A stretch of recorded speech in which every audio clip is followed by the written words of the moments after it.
Hello everybody, it is Hectic and I have a gameplay for you today. It's not too long, it's not too short, but I wanted to bring this to you because, I wasn't super aggressive. I'm normally really aggressive. 99.9% of all games that I play, I'm really aggressive in. But in this particular match, I decided to be really defensive. And that's because we were getting slammed. The LAV was hitting us, we were getting hit from all angles. I was like, whoa, I need to be a team player right now. I need to step it up, and I don't need to run around like a psycho. I just need to do my thing and do what I have to do. And I think I went like 20-5, which is pretty good, not too bad. And, I ran it like that. So if you're bored, I'm sorry, but that's not the point of this video. The point of this video is to have a discussion about how powerful your mind is, how it's the greatest tool in your arsenal. And I really figured this out through gaming, because when it came to gaming in general, and I love playing video games, and I love beating people. I used to be big into sports, which I've mentioned before in other videos. But I used to be big into sports, and it's much more physical, and it's not so much mental. I mean, it is, but in high school and middle school, it's not referenced as much. It's more about training, working out, honing your technique. There's not as much emphasis on honing your mind, which I think is the greatest tool that you have. And most people will be like, okay, well, I can kind of agree with that. Well, and I just want to point out that everything that's ever been invented, and this is not an original idea, this is something that's been talked about before, everything that's ever been invented ever has come from the imagination. Everything that you hold, everything that you touch, in terms of society, buildings, it's all come from the imagination, which I think is really fascinating when you think about it, because it really shows that the mind is the greatest tool that you have. And you can go down the line of professions, and you can just see how powerful it is. There's not much where you can, unless you're working just a standard basic job where it's all about, mechanical skills. Everything from comedians to pro athletes. You look at pro athletes, and they talk about getting in the zone. Well, what does that mean? What does getting in the zone mean? Well, to me, it means that, you're so engaged, you're so in the moment that you let your mind take over, you let your subconscious mind take over, and you run on pure instinct, but you've been training so hard, you know exactly what to do and when to do it. And that's so powerful. And the effect that your emotions can have on that, like if you're a really confident person, then I find when I meet really confident people, they're just good at everything they do. Everything they do. They're just amazing at it. They just natural born ability. I don't know what it is. Some people say, oh, well, he was just born gifted or born talented. I don't think it's that. I think when you become really confident, you're just great at everything you do, and it's not some special gift. I think everyone can tap into it. You just have to be confident in yourself. I remember I was watching this interview with George Carlin. He's, you guys have to know who George Carlin is. And if you don't, this dude is a funny motherfucker. But he talked about his process, and he's a comedian, and he would talk about politics and social issues, and he was a great guy. He's dead now, but he said the way he would write is he'd really get out of the way of himself. He'd say, okay, I'm ready to write, and I want to write, funny jokes or whatever he said to himself, and then instead of trying really hard to focus on being funny, he said in the interview, I just would let go, and I'd let my brain connect all the neural pathways or do whatever it did, and then I would sit down when I felt the inspiration, and I would just write. He said, I just let my brain take it from me. I didn't even have to do anything. It just did it for me. So it's a really weird concept, but it's also really fascinating at the same time, because it shows you how powerful you can be. It's the great equalizer, your mind, and every ancient religion talks about it, especially the Eastern ones. Even in the Bible. A verse from Mark. I've read most religious texts. I'm not a psycho-religious person, but I am spiritual, and that's a topic for rainy day or something. It's actually raining outside right now. But as I was saying, it's really interesting that the Bible even talks about it, where Mark says, pray as if you have received it and it'll happen. It's like that's a complete reference to your imagination.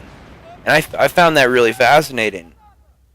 So, again, guys, it really just comes down to, you know, what's inside your head. It's not so much the external world, and this is my opinion, by the way. I could be completely wrong. I could be completely bullshitting right now, but, you know, this is what I believe. Right, and, you know, feel free to sound off in the comments. We'll have a fucking cool discussion, and we'll get to the bottom of shit. And I'd love to see what everyone else thinks, too. But, as I was saying, it's the great equalizer. And, you know, you can go from being a dumbass to super smart. You can go from being depressed to super, super happy. You can do anything that you want when it comes to your mind. And it runs the show. It runs everything. It's a super fast computer. I mean, I remember I read something a few years ago where we don't even have a computer that can even match the brain yet. We won't have one for a while. They might have one now. I'm not completely sure. But it's really fascinating that, you know, you see people who have this incredibly powerful tool in their head and they don't utilize it to any extent whatsoever. What they'll do is they'll work super hard, or, you know, even in school. I mean, think about school. I mean, if a computer can read knowledge and you know, you can input data into a computer so quickly, but it's like when it comes to school, you have to memorize information over and over and over again. But we know that the brain is more powerful than the computer that you have at home.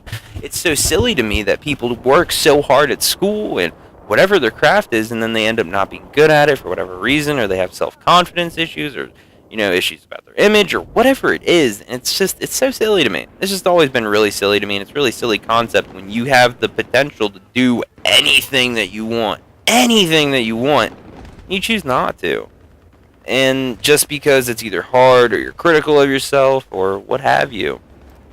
I mean, I really think, I'm kind of going out on a limb here, but I really think the key, from what I've read, this is from people I've talked to, from interviews I've seen with people that I look up to, from, you know, role models, celebrities, innovators, philosophers, really intelligent people.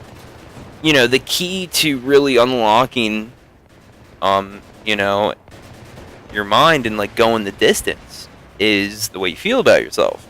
And it seems like there's in two separate camps, but, I mean, have you ever met someone who's, like, super confident in themselves? Like, super confident, not cocky, like, oh, I'm the shit. Like, confident. Like, they just have that air of confidence about them.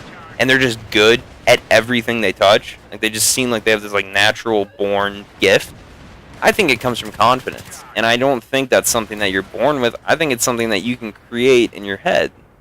And I think once you do that, then you have the capability to do anything that you want successfully. And of course, it takes work ethic, and it takes dedication, it takes drive. And I'm not some weird pseudoscientist that, you know, is telling you that, oh, you know, you can do anything you want. Because in reality, there's a lot of people who can't do what they want. You know, you talk to a dude in Liberia who has to, you know, eat another human. Like, he can't do what he wants. But my point is that you can go places, and it doesn't have to be through working out. It doesn't. Well, everyone should work out, right? You should be fit. You should be healthy. But it doesn't have to be so linear, so physicality oriented, and it doesn't have to be so materialistic. And I'm simply speaking from a, you know, spiritual point of view, where I believe in, like, yoga, meditation. I've studied a lot of ancient religions. Like, if I was to classify myself as anything, which I'm not, because I'm not a Buddhist, but I would classify myself as a Buddhist, if anything.